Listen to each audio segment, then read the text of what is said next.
उपासना उपासना उपासना. उपस्थित सर्व बंधू आणि भगिनींनो, उपासना कार्यक्रमामध्ये आपले हार्दिक स्वागत.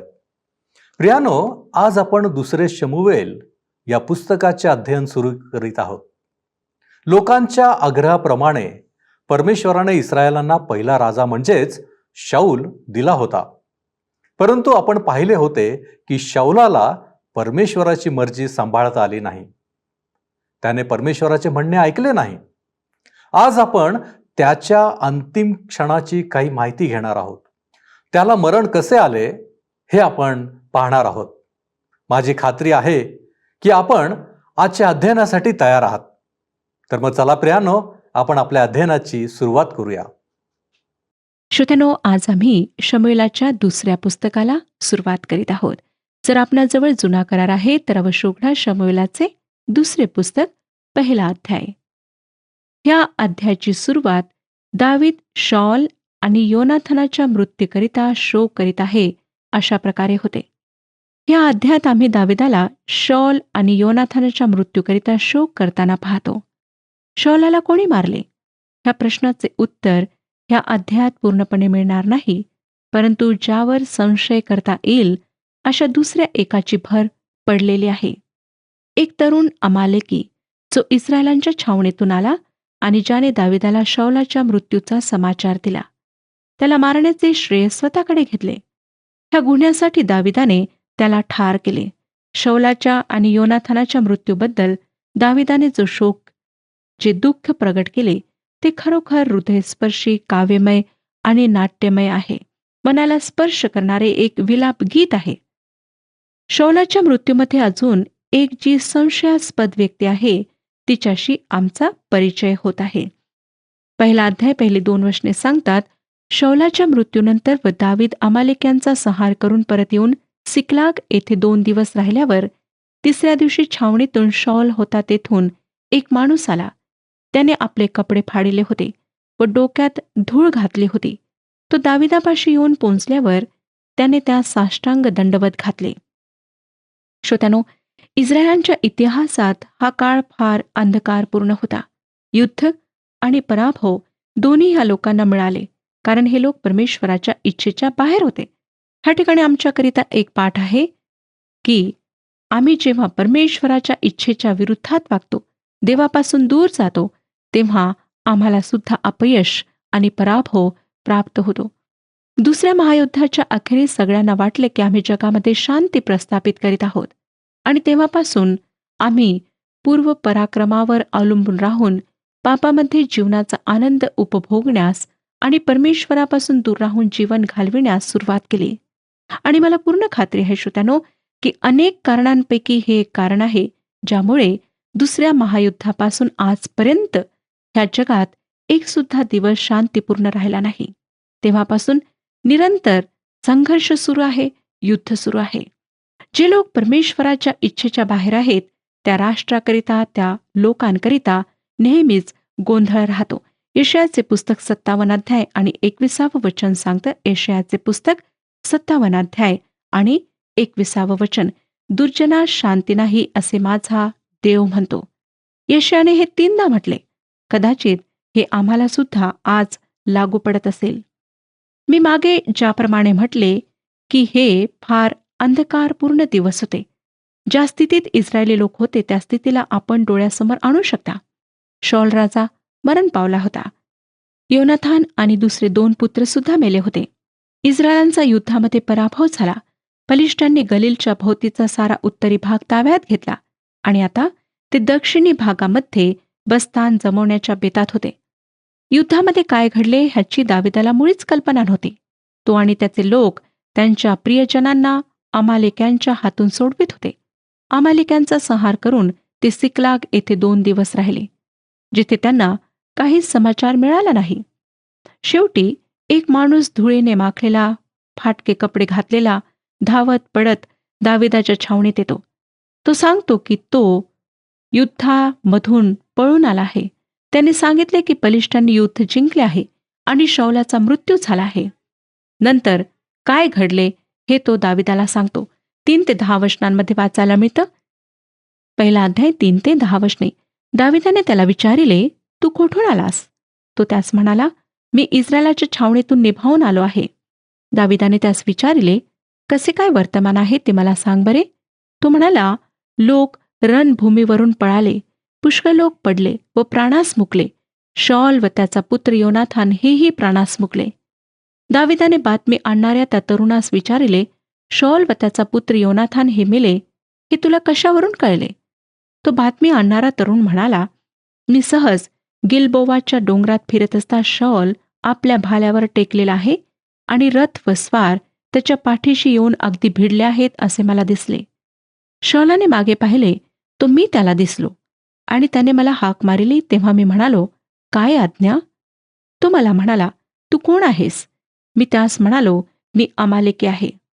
तो मला म्हणाला, माझ्याजवळ उभा राहून माझा वध कर. मला यातना होत आहेत, तरी माझा प्राण अद्यापि कायमच आहे.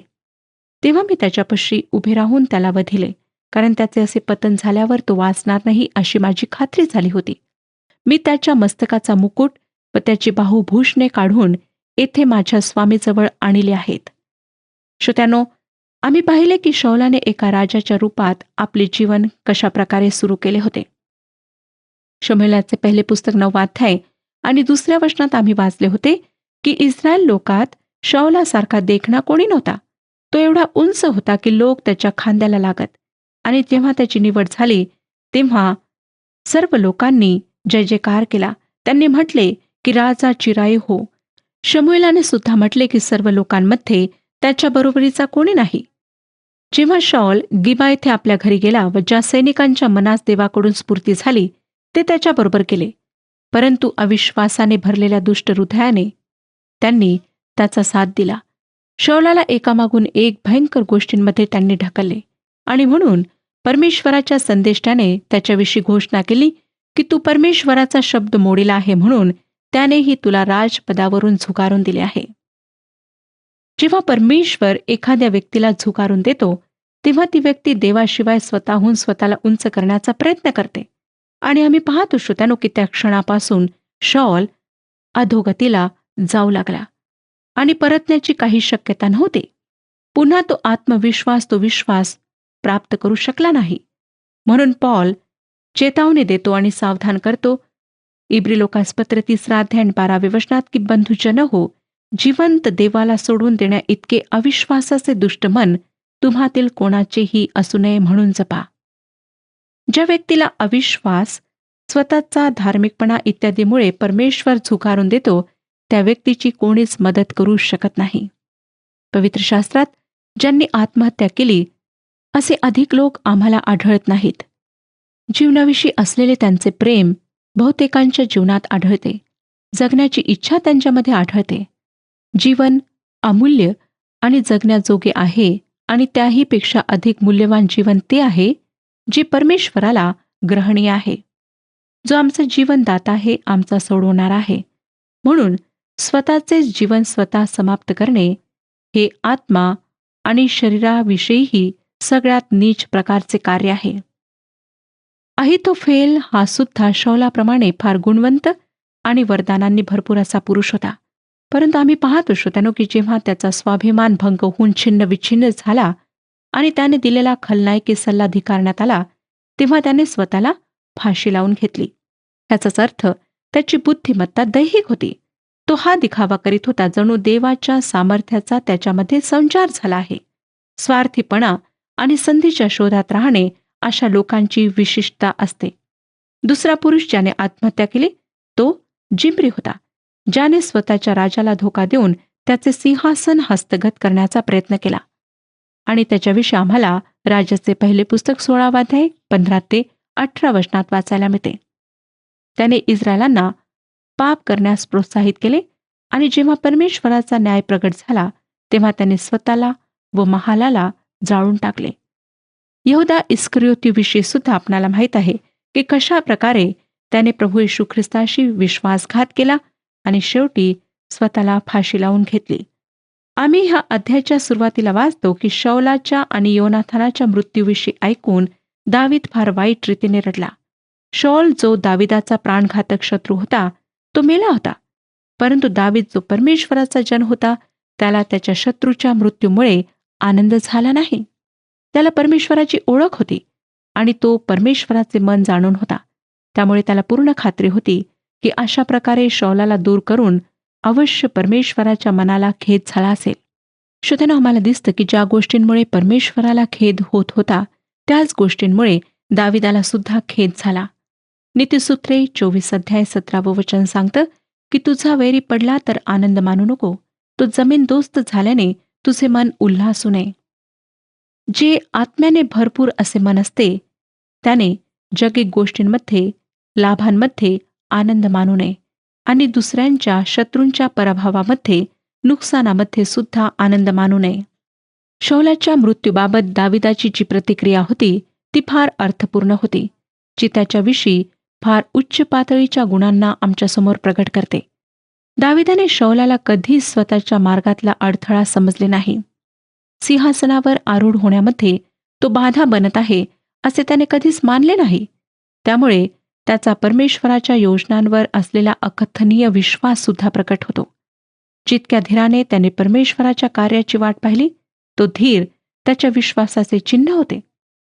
दाविदाने लिहिलेल्या बहुतेक स्तोत्रांमध्ये आम्हाला असं आढळतं की दावीद अधिक वेळा परमेश्वरावर विसंबून राहणे ह्याच विषयावर लक्ष देत असे. परमेश्वराने केलेली सुटका, त्याची शक्ती, त्याने नियोजित केलेली वेळ, उद्देश, मार्गदर्शन आणि त्याच्या विभिन्न योजना ह्याविषयी अधिक बोलताना तो आम्हाला दिसतो. इर्मया परमेश्वराच्या बालकांमध्ये हे जे गुण असतात त्याविषयी सांगताना म्हणतो, विलापगीत 3 25 आणि 26 वचने, जे परमेश्वराची आशा धरून राहतात त्यास जो जीव त्याला शरण जातो त्यास परमेश्वर प्रसन्न होतो. परमेश्वरापासून येणाऱ्या तारणाची वाट पाहणे आणि तीही मुकाट्याने पाहणे बरे आहे. इतकंच नाही श्रोत्यानो, परंतु ह्या ठिकाणी दावीद येशू ख्रिस्ताची खूण आहे, ज्याने जे बचावले नाहीत अशा पापी व्यक्तीच्या मरणामध्ये कधीच आनंद मानला नाही. दुसरीकडे येशू ख्रिस्ताने पाप्यांना पुन्हा पुन्हा संधी दिली जेणेकरून त्यांनी पश्चाताप करावा, त्यांनी वाचल्या जावे. पेत्राने येशू ख्रिस्ताच्या प्रेमाविषयी म्हणताना पेत्राचे 2 पत्र 3 आणि 9 वचनात म्हटले, कित्येक लोक ज्याला विलंब म्हणून म्हणतात तसा विलंब प्रभू आपल्या वचनाविषयी करीत नाही, तर तो तुमचे धीराने सहन करीतो. कोणाचा नाश व्हावा अशी त्याची इच्छा नाही, तर सर्वांनी पश्चाताप करावा अशी आहे. श्रोत्यांनो, ज्या प्रकारे शौलाचा नाश झाला, त्याचा शेवट झाला, त्या प्रकारे तो व्हावा अशी दाविदाची मुळीच इच्छा नव्हती. दाविदाची फक्त हीच इच्छा होती की शौल परमेश्वराकडे वापस फिरावा आणि त्याने त्याची आज्ञा पाळावी, जेणेकरून त्याच्या जीवनात परमेश्वराचा जो उद्देश आहे तो पूर्ण व्हावा. परंतु तसे होऊ शकले नाही. शौलाच्या मृत्यूची बातमी ऐकल्यानंतर दाविदाने जी प्रतिक्रिया दर्शविली ती खरोखर देवाच्या सर्व लोकांकरिता एक साक्ष, एक आदर्श आहे. आपल्या पित्याच्या दाविदाच्या जीवनावरून शल्मोन एक मूल्यवान धडा शिकला होता आणि म्हणून नीतिवचन 3 5 आणि 6 वचनांमध्ये तो म्हणतो, तू आपल्या अगदी मनापासून परमेश्वरावर भाव ठेव, आपल्याच बुद्धीवर अवलंबून राहू नको, तू आपल्या सर्व मार्गात त्याचा आदर कर, म्हणजे तो तुझा मार्गदर्शक होईल. ह्या आणीबाणीच्या प्रसंगी जेव्हा दाविदाकरिता सिंहासन मोकळे झाले होते तेव्हा दावीद उत्साहित झाला नाही. त्याने सत्ता हाती घेण्यामध्ये उतावळेपणा केला नाही. जे काही त्याने केले ते खरोखरच वाखाणण्याजोगे आहे. श्रोत्यांनो, ह्या अमालेकाने जे काही सांगितले ते खरे होते काय हा प्रश्न आहे. किंवा तो शौलाच्या देहाजवळ आला आणि त्याला मृत पाहून त्याने त्याचा मुकुट चिलखत घेतले आणि त्यांना दाविदाकडे आणले, हा सुद्धा प्रश्न आहे. माझ्या मते जेव्हा ह्या अमालेक्याला शौल आढळला तेव्हा तो स्वतःच्या तरवारीवर पडला होता आणि तो जिवंत होता. जेव्हा अमालेकी आला तेव्हा शौलाने त्याला काम तमाम करण्यास सांगितले. लक्षात घेण्यासारखी गोष्ट म्हणजे ह्या तरुण पुरुषाने दाविदाला सांगितले की त्याने काय केले आणि ज्या प्रकारे तो सांगत आहे ते ऐकून असं वाटतं की त्याला अपेक्षा होती की हा वृत्तांत ऐकून दावीद त्याला शाबासकी देईल, पारितोषिक देईल आणि जीवनभर त्याला वेतन मिळण्याची व्यवस्था करील. 11 ते 14 वचने पहा काय सांगतात. हे ऐकून दाविदाने आपली वस्त्रे धरून फाडली आणि जितके लोक त्याचबरोबर होते त्यांनीही तसेच केले. शॉल, त्याचा पुत्र योनाथान, परमेश्वराचे लोक आणि इस्रायलाचे घराणे ही तलवारीने पडली म्हणून त्यांच्याबद्दल त्यांनी शोक केला, विलाप केला आणि संध्याकाळपर्यंत ते उपाशी राहिले. मग दाविदाने आपणास बातमी देणाऱ्या त्या तरुण मनुष्यास विचारले, तू कोठला? तो म्हणाला, मी एका परदेशाचा पुत्र आहे, मी अमालेकी आहे. दावीद त्यास म्हणाला, परमेश्वराच्या अभिषक्ताचा वध करण्यास हात चालविण्याची तुला भीती कशी नाही वाटली? श्रोत्यानो, जर ह्या पुरुषाने शौलाची हत्या केली असेल तर ती ह्या कारणामुळे की शौलाने परमेश्वराच्या आज्ञेचे पालन न करता सर्व अमालेकांना ठार केले नाही, ज्याविषयी आम्ही शमूएलाच्या पहिल्या पुस्तकात पाहिले होते. जर शौलाने परमेश्वराच्या आज्ञेचे पालन केले असते तर हा माणूस त्याला मारण्याकरिता जिवंत राहू शकला नसता आणि कदाचित शौल मेला नसता. दाविदाने विचारले की परमेश्वराच्या अभिषिक्ताला हात लावण्याची हिंमत तू कशी केली? दाविदाला शौलाचे प्राण घेण्याची संधी 2दा मिळाली होती, पण त्याने त्याचे प्राण घेतले नाहीत. परमेश्वराच्या दृष्टिकोनातून काही गोष्टींना पाहणे फार चांगले असते. जोपर्यंत शौल राजा राहणार तोपर्यंत दावीद त्याला स्पर्श करणार नव्हता. कोणा दुसऱ्याने त्याला स्पर्श करू नये, कारण परमेश्वराने स्वतः त्याला राजा नेमून त्याच्या मस्तकावर मुकुट ठेवला होता आणि परमेश्वरच वेळ आल्यानंतर त्या मुकुटाला काढणार होता. परमेश्वराच्या कार्यामध्ये दखल देणे फार धोक्याचे असते, भयानक असते. मी आपणाला अशा काही लोकांच्या गोष्टी सांगू शकते ज्यांनी परमेश्वराच्या कार्यात दखल देण्याचा प्रयत्न केला आणि परमेश्वराने त्या लोकांच्या जीवनात आपला न्याय प्रगट केला. श्रोत्यानो, परमेश्वर स्वतः कार्य करतो आणि न्याय करतो. त्याने नेहमीच तसे केले आहे. म्हणून दाविदाने ह्या तरुण अमालेकी पुरुषाला म्हटले की काय परमेश्वराच्या अभिषिक्तावर हात उचलून त्याला नाश करण्याची तुला भीती वाटली नाही? 15वं वचन वाचूया. दाविदाने एका तरुणास बोलावून सांगितले, जवळ जाऊन त्याचवर हल्ला कर. त्याने त्याचवर असा वार केला की तो मेलाच. परमेश्वराच्या अभिषिक्ताला स्पर्श करण्यासाठी दाविदाने त्या अमालेक्याचा न्याय केला. 16वं वचन. दावीद त्यास म्हणाला, तुझा रक्तपात तुझ्याच माथी असो. परमेश्वराच्या अभिषिक्ताला मी वधिले असे म्हटल्याने तुझ्याच मुखाने तुझ विरुद्ध साक्ष दिली आहे. माझा पूर्ण विश्वास आहे श्रोत्यानो की त्या तरुण पुरुषाने शौलाची हत्या केली, जे दाविदाने कधीच केले नसते असे कार्य त्याने केले आणि दाविदाने त्याकरिता त्याचा न्याय केला. 17 आणि 18 वचने वाचूया. मग दाविदाने शौल व त्याचा पुत्र योनाथान यांच्या संबंधाने पुढील विलाप गीत गायले आणि हे धनुष्य नामक गीत यहोद्यास शिकविण्याची आज्ञा केली. पहा, हे गीत याशाराच्या पुस्तकात लिहिलेले आहे. शौल आणि योनाथानाबद्दलचे दुःख ह्या ठिकाणी ह्या गीतातून प्रगट झाले आहे. 19 ते 24 वचने वाचूया.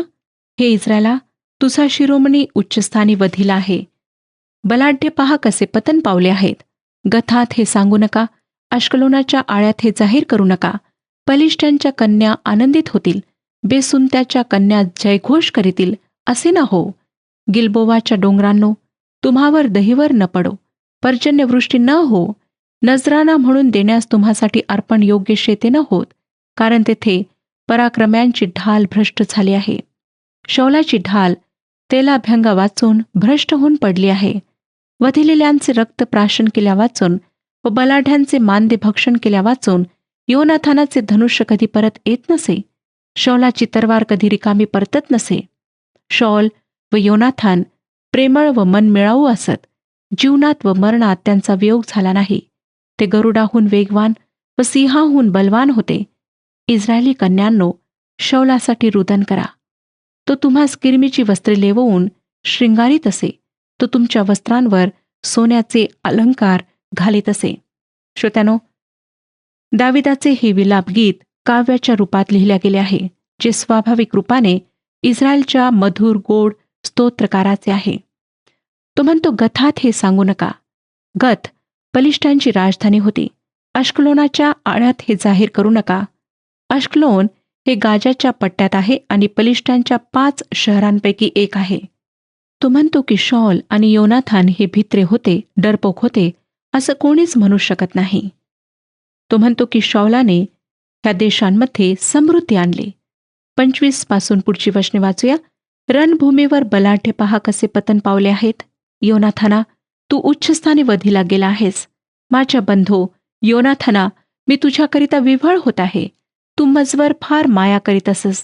तुझे मजवर विलक्षण प्रेम होते. स्त्रियांच्या प्रेमाहूनही ते अधिक होते. बलाढ्य पहा कसे पतन पावले आहेत. युद्धाची शस्त्रे कशी नाश पावली आहेत. श्रोत्यानो, दावीद आणि योनाथान दोघेही फार जिवलग मित्र होते हे आम्ही आधी पाहिले. त्यांनी एकमेकांवर आघाड प्रीती केली होती. दाविदाचे दुःख प्रामाणिकपणाने प्रगट करण्यात आले होते. ह्यामध्ये सत्यता होती. हे फार मनोवेधक आहे की दावीद म्हणतो, स्त्रियांच्या प्रेमाहूनही योनाथानाचे प्रेम अधिक होते. कारण त्याचा विवाह योनाथानाच्या बहिणीशी झाला होता. नंतर आम्हाला दिसून येईल की तिने दाविदाला झुगारून दिले. मला असं वाटतं की मिखलने सुरुवातीला त्याच्यावर एका नायकाच्या रूपात प्रेम केले, परंतु एक दिवस आला की तिने त्याला सोडले. दावीद त्याच्या प्रेम प्रकरणात यशस्वी झाला नाही. अबिगैलच फक्त अशी स्त्री आम्हाला ह्या लव्या जमात आढळते जी खरोखर सद्गुणी होती. जे असं समजतात की बेशेबा फार वैशिष्ट्यपूर्ण होती, त्यांच्यासोबत मी सहमत नाही. मला नाही वाटत श्रोत्यानो की ती होती, जरी त्याचा तिच्याशी संबंध पूर्णपणे दाविदाच्या पापामुळे होता आणि ज्याकरिता परमेश्वराने त्याचा न्याय केला. का म्हणून ती त्या राजमंदिराच्या गच्चीच्या आसपास स्वतःच्या शरीराचे प्रदर्शन करीत होती? दाविदाची स्त्रियांच्या बाबतीत कमजोरी होती हे निश्चित, परंतु तो योनाथानाविषयी म्हणू शकला. तो मृत्यूपर्यंत त्याच्याशी प्रामाणिक आणि विश्वासू होता. हे मनोवेधक आहे की दाविदाच्या मागे चालणारे पुरुष त्याच्याशी प्रामाणिक राहिले. उतार चढावात, भरपुरीमध्ये आणि उणीवतेमध्ये ते त्याच्याशी प्रामाणिक राहिले. दाविदामध्ये असे काही गुण होते ज्यामुळे हे लोक त्याला चिकटून राहिले. दावीद ह्या प्रकारचा पुरुष होता. आणि श्रोत्यानो, दाविदाने योनाथानाबद्दल फार आदर प्रकट केला. दाविदाने शौल आणि योनाथानाच्या मृत्यूबद्दल प्रकट केलेला शोक फार हृदयस्पर्शी आहे. परमेश्वराच्या वचनामध्ये असलेल्या विलापगीतांपैकी हे फारच मनाला लागणारे असे विलापगीत आहे.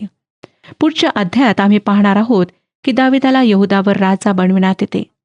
आमची अब्नेर सोबत सुद्धा भेट होणार आहे, जो शौलाचा सेनापती होता. आता शौलाची सर्वच मुले लढाईत मारल्या गेली नव्हती. जरी युद्धामध्ये जितके होते तितके सर्व मारल्या गेले होते, परंतु शौलाचा एक सगळ्यात लहान मुलगा होता, ज्याचे नाव इशबोशेत होते. उरलेल्या बाकी 11 वंशांवर अब्नेराने त्याला राजा बनवले आणि अर्थात आंतरिक युद्ध सुरू झाले. परमेश्वर आपणा सर्वांस आशीर्वाद देवो. प्रियांनो, जीवन आणि मरण या गोष्टी देवाने मानवासाठी नेमून ठेवलेल्या आहेत. परंतु आमच्या जीवनासाठी परमेश्वराचा काही संकल्प आहे, आमच्यासाठी त्याच्या काही योजना आहेत, हे आम्ही जाणलेच पाहिजे. परमेश्वराला झुगारून देणे ही आमच्या जीवनातील अत्यंत वाईट स्थिती आहे आणि आम्ही हे नेहमी लक्षात ठेवले पाहिजे की अशा व्यक्तीला कोणीच मदत करू शकत नाही. होय, आज आम्ही एका महत्त्वाच्या प्रश्नावर विचार केला आहे. काय आम्ही स्वतःचे जीवन संपवू शकतो? प्रियांनो, लक्षात घ्या की परमेश्वराच्या कार्यामध्ये आमच्या स्वार्थाने दखल देणे म्हणजे परमेश्वराचा न्याय आमच्या जीवनात प्रगट होणे आहे. म्हणून आम्ही काही बाबतीत काळजी घेणे आवश्यक आहे. आज आपण विचार करू की काय आम्ही आमच्या जीवनात परमेश्वरावर विसंबून आहोत की आमच्याच इच्छेवर, स्वार्थावर विसंबून आहोत? आपण प्रार्थना करू. सर्वसमर्थ आमच्यावरती दया आणि कृपा करणाऱ्या प्रेमळ परमेश्वर दे बापा, तुला धन्यवाद देतो. तुझ्या नावाची मी स्तुती करतो बापा. पुन्हा एक वार तुझ्या चरणापाशी तू आम्हाला एकत्रित केलेला आहेस. होय प्रभूजी, सातत्यानं तुझ्या वचनांच्या द्वारे तू आम्हाला मार्गदर्शन करतो आणि आमचं जीवन त्याप्रमाणे आम्ही करावं, त्या जीवनामध्ये आम्ही त्याप्रमाणे कृती करावी ही तुझी इच्छा आहे. आणि म्हणूनच प्रभू परमेश्वर दे बापा, आज आमची विनंती, आमची प्रार्थना हीच आहे की आम्हाला तू चांगलं अंतःकरण दे, की जे तुझ्या वचनाप्रमाणे कार्य करणारं असेल. होय प्रभू परमेश्वरा, काही वेळा आम्ही तुझ्या मार्गापासून भटकतो, परंतु बापा तू आम्हाला जवळ करणारा, जवळ घेणारा तू आमचा देव आहेस. आणि म्हणूनच प्रभूजी, आमचं जीवन आम्ही मोठ्या धीरानं तुझ्या हातामध्ये सोपवित आहोत. तू आमचा स्वीकार कर आणि परमेश्वरा योग्य गोष्टी करण्यासाठी तुझी कृपा तू आम्हाला पुरव.